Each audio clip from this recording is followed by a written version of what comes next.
como é que vocês estão? Estamos aqui de volta a esse quadro aqui que é o quê? O Curiosidades.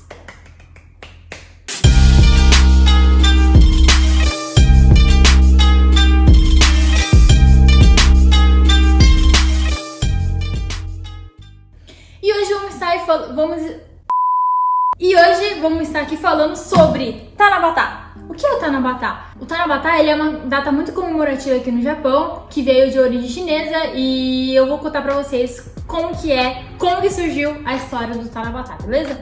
Bom, o Tanabata, há muito tempo atrás, com uma lenda muito antiga, havia uma princesa chamada Orihime. Então, o pai dela, Tentei, que o significado é o Senhor Celestial, conforme o tempo se passando, decidiu apresentar-lhe um rapaz. Esse rapaz se chamava Hikoboshi. Então, Tentei, que é o pai da princesa, acreditando que ele seria um par ideal para a Orihime.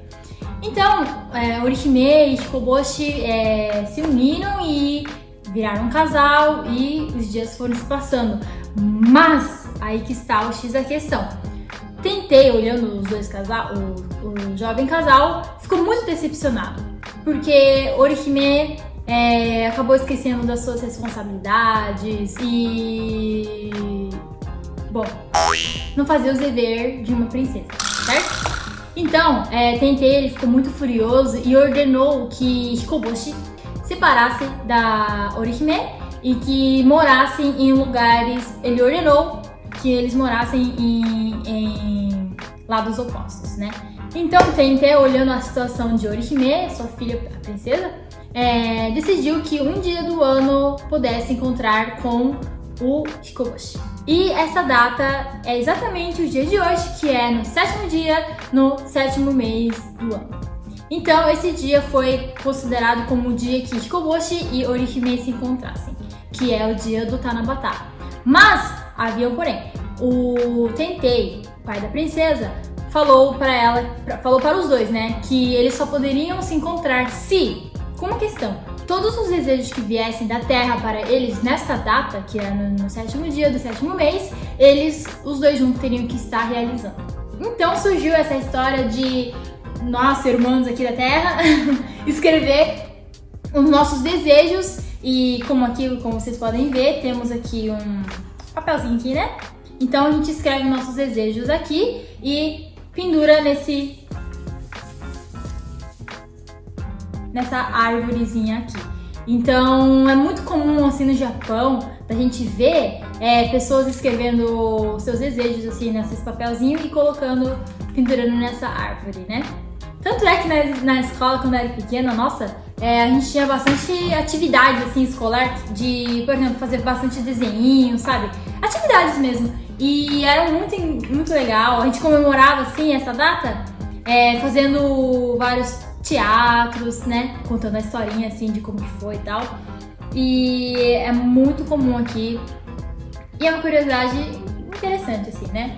Então, Orihime e Hikoboshi concordou de estar realizando todos os desejos que viessem da terra nessa data e decidiram encontrar uma vez por ano. E essa aqui é a história, assim, bem simples, tá, galera? Uma história básica aí pra vocês estarem sabendo. Bom, e essa é a lenda que deu origem a essa comemoração. E vamos falar um pouco sobre a celebração. O festival que celebra essa história teve início na Corte Imperial do Japão há cerca de 1150 anos e tornou-se um feriado nacional em 1603. E atualmente o Tanabata é um dos feriados mais populares aqui no Japão. E o Tanabata é realizado em várias cidades aqui do Japão, mas o mais comum é da cidade de Miyagi, que é realizado aqui na época de agosto, contando que em agosto aqui também é o feriado das escolas japonesas, o feriado do verão, né? E em Miyagi, normalmente, eles fazem aquela festa, assim, que tem aqueles fogos de artifícios, assim, à noite, é muito bacana demais, muito bonito. Bom, falando aí de escola japonesa, me lembro muito, assim, dos professores japoneses estarem nos explicando, pra nós que somos estrangeiros, como é que é essa história, sabe? Eu me lembro muito, assim, de uma memória que os professores gostavam que a gente soubesse da cultura japonesa. E eu lembro que até o docinho que vinha nesse dia era uma gelatina. E até esse doce era o doce do Tanabata. Tinha um desenho assim da princesa e o do príncipe, né? Que é o Orihime e o Hikoboshi. Lembranças boas, né? Épocas de escola. E galera, vocês sabiam que o Tanabata, ele não fica só por aqui na Ásia não, sabia? Ele também foi comemorado lá no Brasil. No Brasil, o primeiro festival de Tanabata foi realizado na cidade de Açaí, no estado de Paraná, em 1978. E o Tanabata, por ser uma cultura muito comum aqui no Japão, existe até uma música tradicional, que é essa daqui, ó.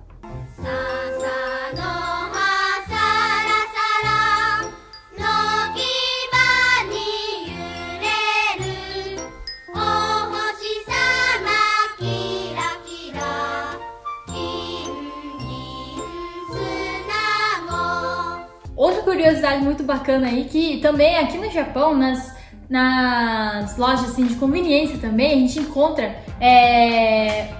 essas arvorezinhas assim, gigantes assim, na entrada, e eles deixam esses vários papelzinhos assim, sabe? Para que a gente possa escrever assim, qualquer um.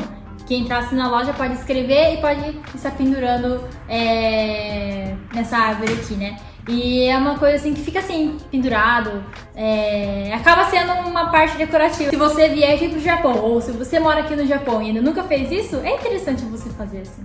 Bom galera, esse foi o nosso vídeo de hoje, um vídeo curto e uma curiosidade bem simples assim, mas se você sabia, comenta aqui. Se você não sabia também, comenta aqui. Outra coisa, eu quero saber se vocês pudessem realizar um desejo, qual seria o seu desejo? Comenta aqui embaixo, beleza galera? Então, obrigado por tudo e até a próxima de Tag!